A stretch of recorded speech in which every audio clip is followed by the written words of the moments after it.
Hey folks, thanks for tuning in. It's a little different today. It's Saturday afternoon and I'm in between some interviews, and I just wanted to kind of reach out and do a little briefing on recently a brand new documentary just came out. It came out on Friday at 3:01 a.m. Pacific time. A brand new documentary called The Age of Disclosure.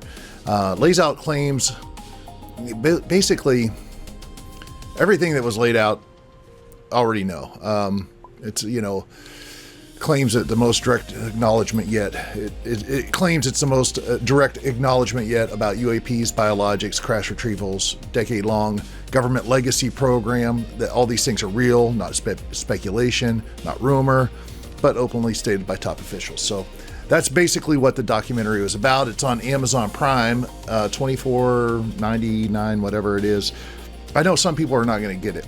So I just wanted to kind of do a quick little briefing overview of what the video was about and then some takeaways at the end. So here we go.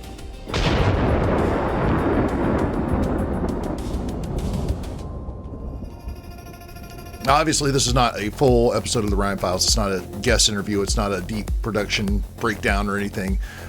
Just simply me giving you a first look at the overview of what the documentary presents, the storyline it builds, and why this matters really in the larger picture of disclosure, history, government secrecy, and basically your worldview. So let's walk through the points the film makes. In order to do that, I'm going to be using an outline.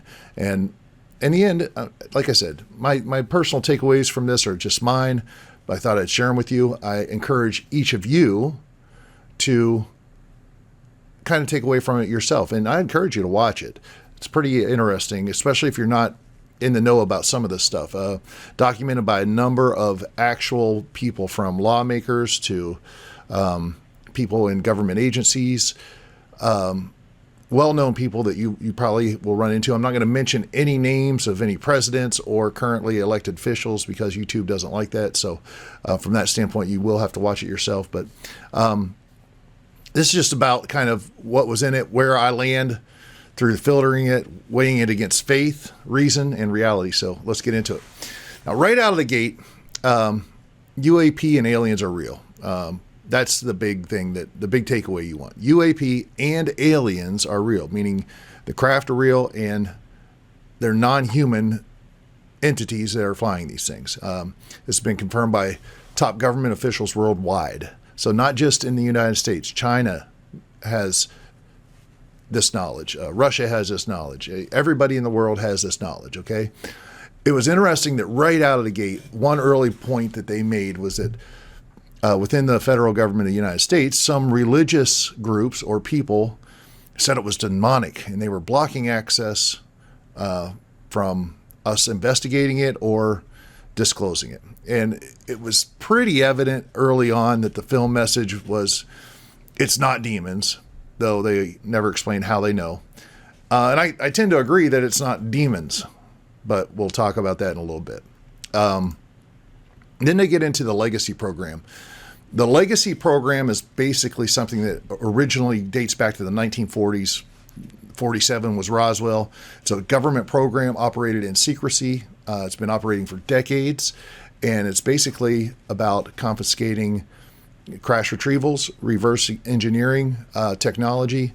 They are in charge of the biologics that in Roswell, for example, 4 creatures, biologics, non-human entities were found in that wreckage. It's a real event that happened. But this legacy program is basically the crux of the government program that has the information and is working in conjunction with contractors like Lockheed Martin to reverse engineer all this technology. One of the main characters, in fact, I would say the driving force behind this documentary, is Lou Elizondo. And that's someone I went and saw speak publicly just last year. I think I mentioned that, you might know. So Lou Elizondo, he's the short, big built guy with a goatee. Interesting fella. He was, in 2017, Lou Elizondo was in charge of ATIP, which is a government program to basically take a look at all this stuff, aliens, UFOs, all this stuff. That was his job. He was the director of ATIP. And basically, through his process of being there, kept on running it up against walls. Like, yeah, this stuff is real. And it presents national security threats. We need to get this up the chain of command because this is very important. So that's what Lou was trying to do while he was at ATIP, but kept on running into obstacles. People that wouldn't allow him more information, didn't want to talk about it because of the stigma behind it, didn't want to threaten their career, or be looked at as crazy for even taking it as a reality. So Lou was running into some serious problems, and he basically reaches a breaking point while he's at ATIP. He confirms that UAPs and biologics are real from what he experienced and saw. And obviously he can't say everything and can't get specific because he's still not able to release classified information. But he does say without hesitation, UAPs, UFOs, and the biologics, the non-human entities that are flying these things around, are real, and they're not human. So he couldn't get any action despite the evidence, and he basically makes a decision and retires to go public and force Congress to get engaged. How does he do that? Well, he wants to retire. Then he can talk to a degree to the public, to the press. The press gets a hold of it. Then all of a sudden, Congress gets interested. Congress is the only one who can really impact disclosure. Can the president? I guess maybe he can too. But definitely when it comes to opening up these programs, this legacy program, and getting information out of it, that's what Congress, that's what their job. That's what they have to do. So he wanted to get Congress involved. So he retires, goes to the press engages Congress, and there is a definite reaction. There's a congressional and Senate response to this. Senators and representatives, they acknowledge national security and air safety concerns. So immediately, okay, we need to do something about this. And that's, our congressional leaders are saying, okay, yeah, this is real. We need to do something about it. Simple little things like the FAA, Federal Aviation Administration, they no longer use radar to track aircraft. It makes zero sense to me. They only track aircraft that are, they only track aircraft that are squawking. They send out a signal saying who they are and their position. That's all that the FAA is doing, meaning they're not able to see enemy aircraft. They're not able to see UFOs or UAPs. Not even able to see aircraft that are flying that aren't squawking, which you think maybe after 9/11, transponders turned off allegedly on some craft. That doesn't make any sense. That alone is something that the FAA needs to take care of. But the bottom line is that there are major issues when it comes to air travel, both military and commercial, because these things are entering flight spaces that they shouldn't be, including missile ranges and military installations and all that. So they do talk about the four possibilities for UAP origin. They admit, hey, this could be our foreign adversaries, Russia, China, having some advanced technology that we didn't know about. And if that's the case, it's such a massive gap in intelligence that they would have probably used it against us by now.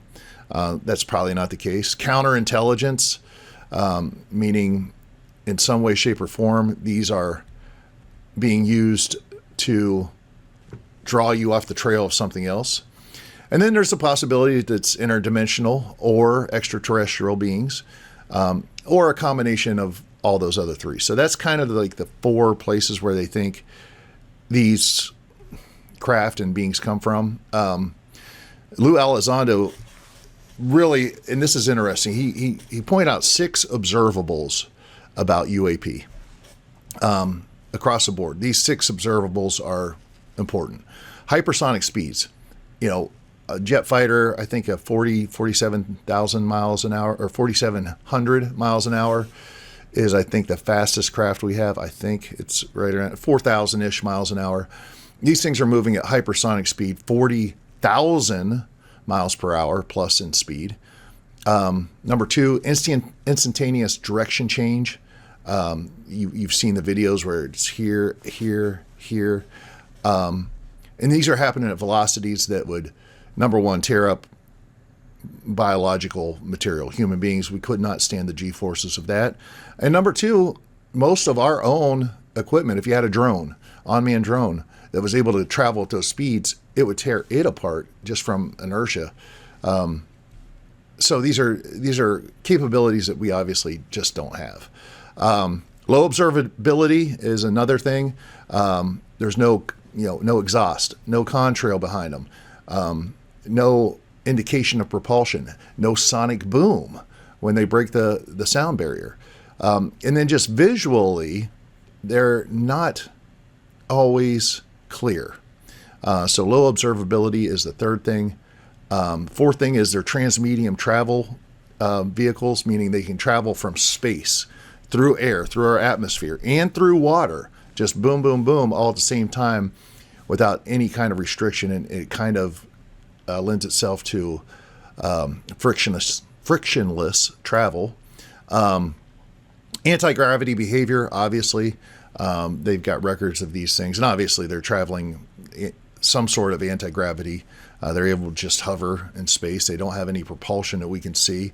They have records of these things just hanging out at 80,000 feet, which is basically space, low-level space, 80,000 feet, coming down to Earth, cruising around for 3 hours, and then boom, straight up to 80,000 feet again. Anti-gravity behavior. And then the last one is biological effects. People who have gotten close to these things, they have burns, internal and external burns, brain scarring. And ironically enough, these biological effects on humans have presented so far about a 25% mortality rate. Think about that, 1 in 4. You get close to these things, you're going to die. A lot of radiation kind of things too, like the burns and whatnot. So we go on to 2020. The UAP task force was created. Okay, this is 2020. Interesting. That replaces ATIP, which Lou Elizondo has since retired from. But it happened that during that time, obviously you had the COVID spending bill. Inside of that bill, they were able to get past reporting requirements from government agencies about UAP, UFO to Congress. That was hidden in the coronavirus spending bill. So, Congress is kind of trying to move this in the right direction, trying to move the ball down the field. Along this road, you feel like you're gaining momentum. In 2021, there's officials out there, government officials, congressmen, elected officials, and others that are saying, hey, this is not China. This is not Russia. This is not U.S. technology. That's one of the big arguments. People say, oh, it's just us. We don't have even close to what the capability is, the technology to do what these craft are doing. So, but the one thing that really starts happening during this time in 2021 is that a massive smear campaign begins by allegedly the legacy program itself and contractors, specifically against Lou Elizondo. And they're just trying to discredit him. They even tried to say that he never worked for ATIP. Of course, everybody in the agency knew and that he did, but they get it out to the press. Some people put it to print, even though workers with Lou Elizondo at ATIP said that's just not true. Of course, it gets out. Interesting. There's former presidents who are on this documentary who, admit, yeah, there's something out there. And it's, who are these beings? Well, they don't know. I don't know that they're coming full truth with that per se, because, the speculation is they're extraterrestrials, they're time travelers, they're proto-humans, advanced human races or something. They're underwater origin, inside the earth origin. you know, the ocean is pushed as one of the main hiding zones for these craft. But one thing that is said is that this UAP presence has been known about for a long time. We know that the Legacy program started in the 40s, allegedly in connection with the Roswell crash, where we got 4 physical beings and a craft. So it is interesting. I think they probably know a little bit more. Have any of these biological beings survived? Interesting. They don't really get into that. But there is bipartisan interest in Congress. I mean, that's some very important in a world where we don't have a lot of bipartisan cooperation. This is one thing that both sides of the party seem to be unified on, which is interesting, and you'll see why in just a second. In 2022, there's public hearings. That's whenever you first saw some of these public hearings, UFO, UAP hearings in Congress. And, you know, it's the same story. The Pentagon says disclosure is going to reveal our detection capabilities. So if we come out and reveal that, okay, UAP, aliens, and all that stuff is real, how do we know that? Well, we detected it this way, that way, whatever. That's going to let our enemies, Russia, China, whoever, know that we have these capabilities. You know what? You don't have to disclose your capabilities to come out and just say, listen, folks, we can't tell you everything, but aliens are real. UFO, UAP are real. Right? You know, that's the thing they keep on going back to. Well, it's going to cause problems in all these different areas. And it's like they're smarter than us. So people can't handle the fact that this stuff is real, so maybe we shouldn't tell them. Even though they're sitting there saying, yes, it's absolutely real, but if we went public with it, which they're doing, it's almost like soft disclosure. It's kind of weird how that happens. But the truth of the matter is once again, the Legacy program is fighting back behind the scenes all the time. They're trying to get funding blocked for Arrow, the new program.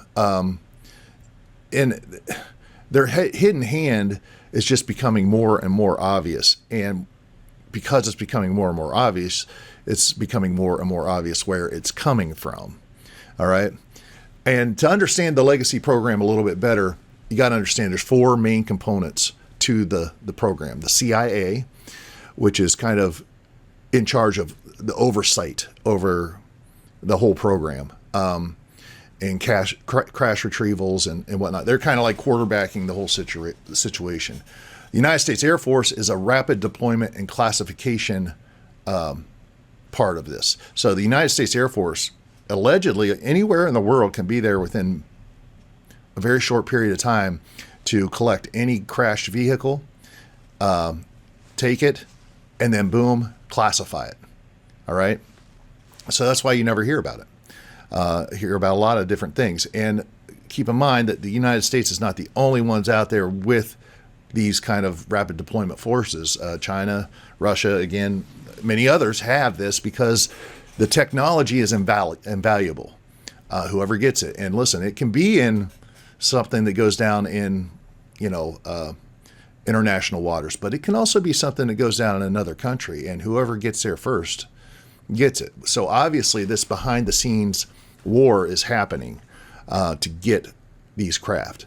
The third part of the Legacy program is the Department of Energy, which, in a nutshell, anything that has radiation to do with it, they certainly have a part of.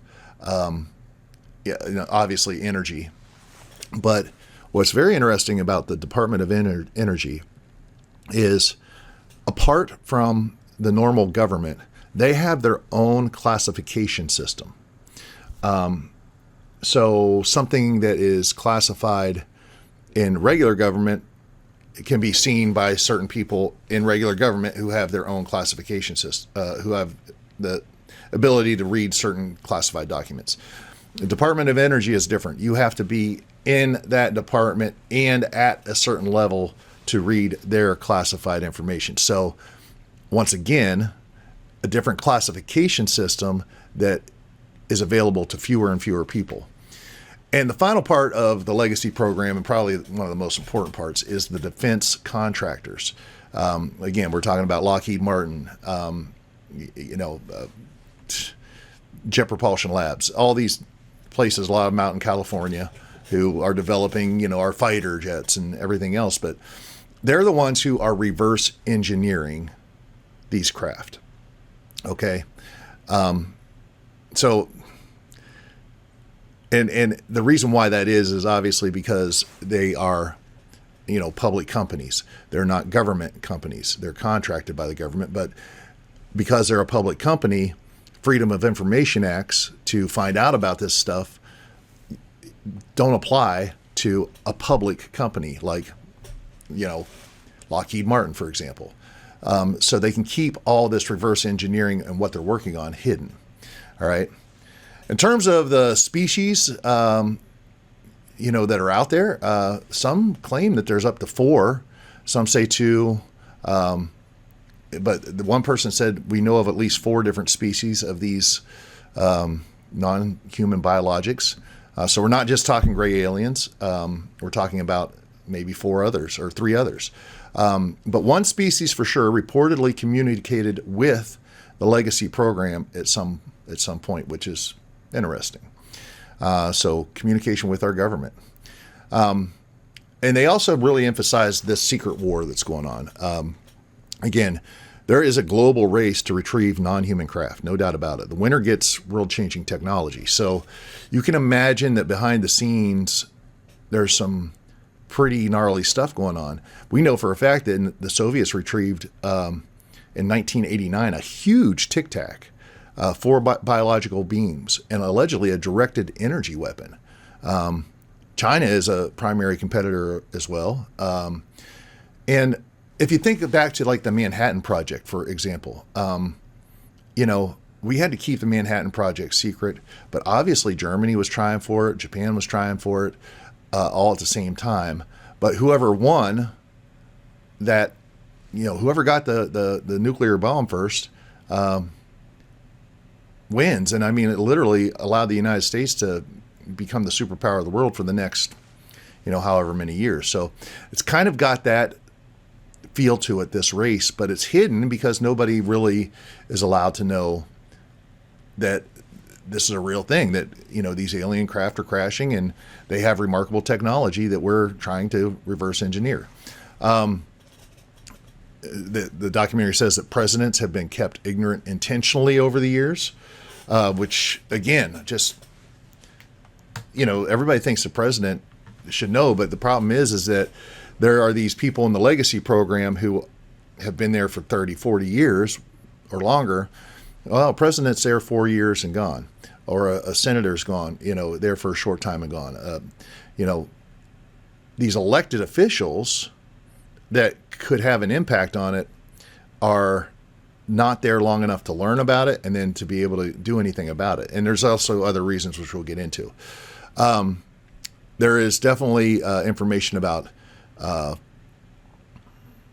these craft messing with our bases, our military bases. In 1964, there was definitely a landing at Holloman Air Force Base. 3 craft show up at the base. 1 lands. A non-human intelligent entity gets out of the craft and talks to people on the base. This story was relayed by a former president. We know that the Vatican knows all about this. They have irrefutable evidence, but won't come out and say anything, which is interesting, though. Whenever you hear like what the Pope said a few years ago, if there was aliens, I would tell them that they could be saved too, or whatever he said. But the reason why the secrecy continues basically is that there's a psychological and theological shock to humanity if we came out and disclosed. Basically, these officials and whatnot are saying we can handle it, but the public can't. And that's so unfortunate. There is a cover-up strategy for sure since Roswell. The playbook is strong and hard. And whenever you realize that this is the reality of the situation, you can look at a lot of different things and say, maybe I've been lied to, because the cover-up strategy is deny, admit nothing, use counter accusations against other people, create false narratives, intimidate witnesses or people who want to come through and say something, discredit witnesses, and then create a stigma around it, which obviously there's a stigma. Imagine 20 years ago talking about this, everybody would think I'm crazy. You might think I'm crazy anyways, but that's okay. But basically the stigma that has been created was such a valuable tool, but the problem is that it has backfired on the system, because the stigma is so strong that it is preventing scientific investigation. In other countries, China, Russia, this stigma of you're crazy, you're not an academic, you're going to ruin your career if you talk about this stuff isn't as prevalent as it is in the United States. So what you have in the United States are a lot of scientists who don't want to talk about it, don't want to touch it, don't want to work on it, because if they do, all of a sudden they're discredited. And that's, again, my problem with the system is that, I'm writing a paper. It needs to be peer reviewed for it to even matter. Well, all my peers have to agree with me, and nobody's going to go out on a limb and say, I agree with anything that has anything to do with UAP, UFO, and, non-human entities. So it's a problem. I think it's funny how, karma is what they say. But the bottom line is that the military industrial complex is basically what we're talking about here. And you remember Eisenhower's speech about it. If you go back and listen to that, it's very powerful. The contractors hold the technology. They're not subject to FOIA requests. They can sell it to the highest bidder, if you think about that. The military and the government does have the ability to say, this is ours, but they're keeping it hidden. They'll have stuff that they got their hands on from 20 years ago. And because of the turnover of elected officials, all of a sudden elected officials don't even remember or know about this technology they got 20 years ago.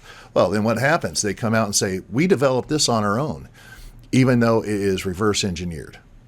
They're making a lot of money, these companies, a lot of money on inventions that more than likely have come from taking alien craft and reverse engineering stuff. But go back and listen to Eisenhower's speech about this. It's spot on. He saw it, and it's what we have become today. Looking at those 6 things I mentioned earlier that kind of describe these craft, one thing that we have come up with is that there's one thing that kind of explains all those observables, and it's warp bubble technology. It explains why radar would bend around a craft, why gravity becomes irrelevant, where there's time distortion. Radiation explains the injuries. Also, the potential to, in that warp bubble, to, get 0-point energy. Because the remarkable thing is that these craft are demonstrating, the way they operate, they're demonstrating what would take 100 times the total U.S. energy output in a day. So massive amounts of energy required for this thing. Where are they getting it from? 0-point energy, maybe through the quantum fabric, who knows? Quantum entanglement. But it's a massive amount of energy these things require, but we are starting to understand that, we could do this if we knew how to, the warp bubble thing is how they believe it actually works, which also explains why it's sometimes they're just kind of fuzzy to look at, because you got to look through this warp bubble. So why doesn't someone just come forward and publicly go to the press and say it? Well, there's whistleblower danger, no doubt about it.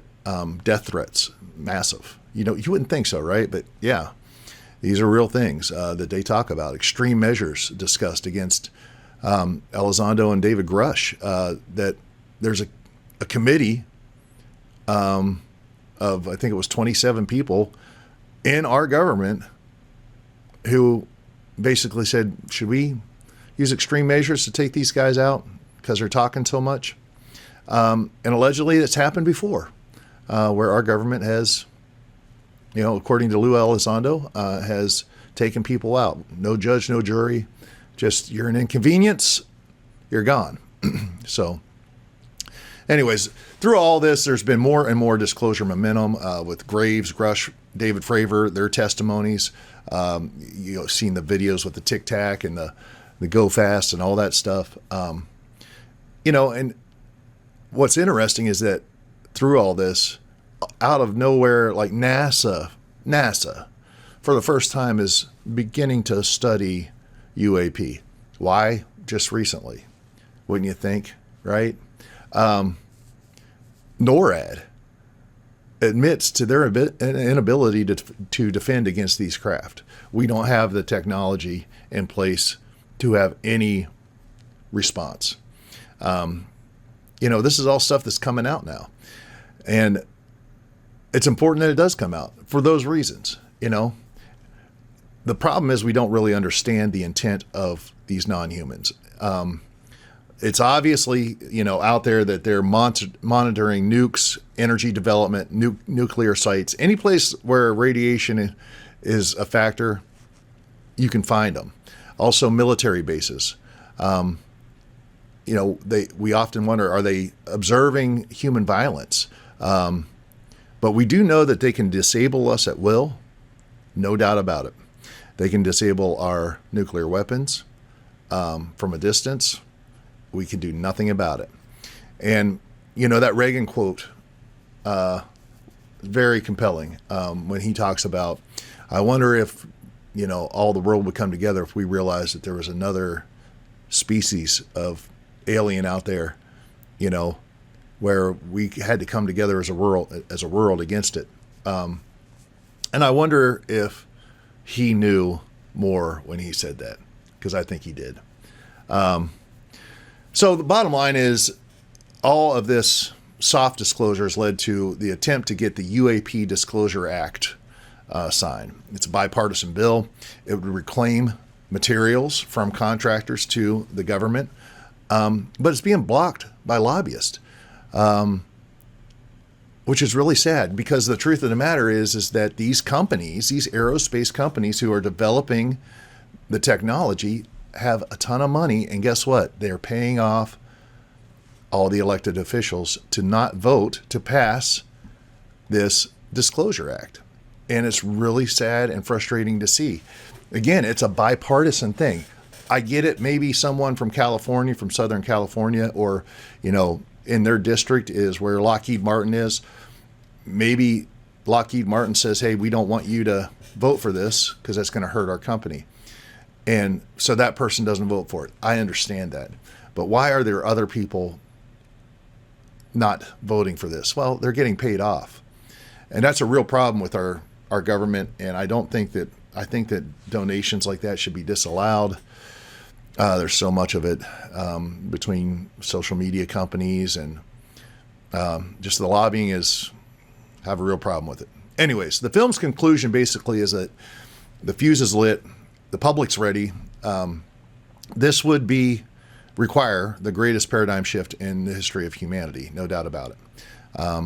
The disclosure bill was reintroduced this year in 2025. There's still resistance to it, but that's basically what the film's about. We are making slow progress. What's it mean? My takeaways after watching it are, number one, and I went into this having this feeling, UAP are real, okay? At this point, it certainly appears so.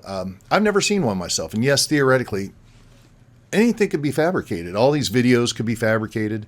But man, the scale required to fake all of that across nations, branches of government, military witnesses, radar data, congressional testimony, it'd be bigger than admitting the truth. So I think we have to just acknowledge that these UAP, UFOs, the phenomenon is real. The craft are real. Number two, are aliens real? Again, it's based on what's being presented. It certainly appears so.